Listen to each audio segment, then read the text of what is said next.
அதுக்கு சொல்லுவாங்க நிறைய அரசியல் புலிகள் தரவுகள் பார்த்தீங்கன்னா, இல்லை இவ்வளோ பர்சன்டேஜ் தான் இருக்குது, எவ்வளோ பர்சன்டேஜ் தான் இருக்குது அப்படிலாம் செட் பண்ணிட்டு டிஎம்கேக்கு ஃபேவராக வந்து எல்லாம் கிளீனாக பேசிட்டு இருப்பாங்க. எந்த அளவுக்கு வந்து நடிப்புனா, கெட் அவுட் மோடின்னு ஒரு பிரச்சாரத்தை உருவாக்குவாங்க திமுக. எல்லா ஊடகவியலாருக்கும் நான் பதிவு பண்ணுறேன். நமக்கு வந்து பார்த்தா தெரியும், நம்மளாம் ஒன்றிய அரசு பயங்கரமாக திமுக தான் இதுக்கு தமிழ்நாட்டில் வந்து ஒன்றிய அரசை பிஜேபி எதிர்க்கக்கூடிய ஒரே கட்சி அப்படிங்கிற ஒரு பிரச்சாரத்தை தவிர இந்த 3 எலெக்ஷன் வேறு எந்த அஜெண்டாவும் அவங்களுக்கு கிடையாது. எலெக்ஷனில் ஜெயிக்கிறதுக்கு மட்டும்தான் பிஜேபியை வந்து அவங்க வந்து எதிர்க்கக்கூடிய ஒரு விஷயம். கெட் அவுட் மோடின்னு இப்போ திடீர்னு ஒரு பிரச்சாரத்தை உருவாக்குவாங்க. ஆனால் கெட் அவுட் மோடின்னு சொல்லும்போது மோடி ஊர்லேயே இருக்க மாட்டார் தமிழ்நாட்டில். ஆனால் மோடி வரும்பொழுது அப்பாவும் பையனும் போயிட்டு வெள்ளை கொடையை பிடிச்சிட்டு இருப்பாங்க அப்படி ஏர்போர்ட்டில். நான் சத்தியமாக பார்த்ததில்லை. மழை பெஞ்சா நம்ம கருப்பு கலரில் தான் கொடையை பிடிச்சிருப்போம்.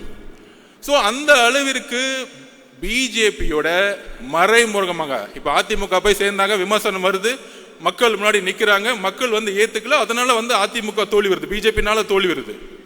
ஏன்னா முதல் நாளே முஸ்லீம் கிறிஸ்டியன்ஸ் நம்ம தலித் தோழர்களுடைய ஓட்டு 18% இழந்துருவாங்க பிஜேபி கூட யார் சேர்ந்தாலும்.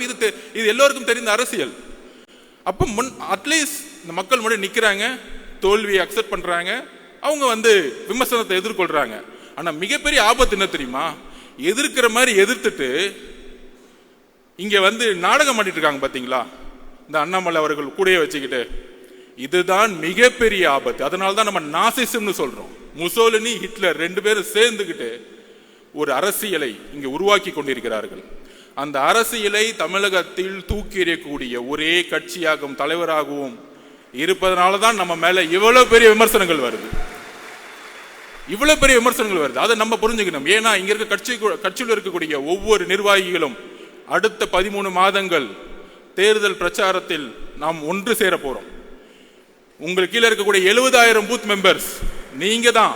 இந்த வேர்கள் தான் நம்மளை வந்து சென்ட் ஜார்ஜ் கோட்டையில தலைவர் அவர்களை உட்கார வைக்க போகுது. இங்க இருக்கக்கூடிய ஒவ்வொரு நிர்வாகிகளும் கடுமையான போராட்டத்திற்கு நம்ம வந்து மனசு வச்சுக்கணும். கடுமையா கண்டிப்பா எஃப்ஐஆர் போடுவாங்க, மிரட்டுவாங்க, போராட்டம் நடத்தினா. நீங்க என்ன பார்த்து போராட்டம் தெரியுமா, வெயிட் பண்ணுங்க, இன்னும் 2 மாசம் போராட்டம்னா என்னன்னு காமிக்கிறோம்.